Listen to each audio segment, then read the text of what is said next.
je vous propose de découvrir les coups de cœur des membres du Club Lecture. Le premier coup de cœur, Là où chantent les écrevisses. C'est un roman de Delia Owens. On se trouve transporté sur les lieux décrits par le livre. C'est un livre qui se lit très facilement. Il est difficile de faire des pauses tellement on a envie de connaître la suite des événements. Un premier roman, donc très réussi. Rien n'est noir de Claire Berest. Claire Berest conte la vie de la femme éblouissante qu'était Frida Kahlo et sa relation tumultueuse avec l'amour de sa vie, le grand peintre mexicain Diego Rivera. Les chapitres sont une véritable palette de couleurs, tous les bleus, tous les rouges, tous les jaunes, pour finir par le noir. Une belle lecture et une façon excellente de découvrir Frida et Diego. Un livre qui permet de mieux comprendre l'œuvre de Frida Kahlo. Deux autres romans nous ont été proposés par les membres du Club Lecture.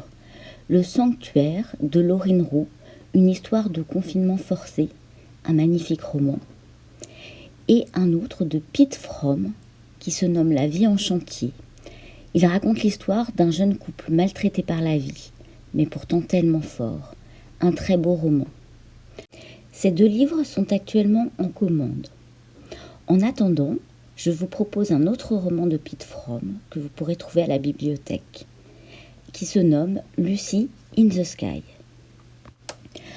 Un autre coup de cœur, La mémoire du temps de Franck Leduc. C'est l'histoire d'Alice, critique gastronomique, mariée à un écrivain célèbre et à qui la vie a tout donné. Jusqu'au jour où, sans raison apparente, son corps commence à se couvrir d'étranges brûlures. Aucun médecin, psychiatre ou marabout n'arrive alors à la soigner, ni même à identifier les causes de ces symptômes spectaculaires. Elle finit par obtenir un rendez-vous chez un grand neurologue aux méthodes particulières.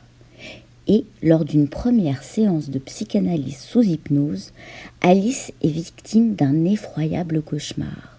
Elle semble revivre le calvaire d'une adolescente disparue en 1937 dans d'étranges circonstances. Elle va donc démarrer une enquête pour comprendre qui est cette jeune fille.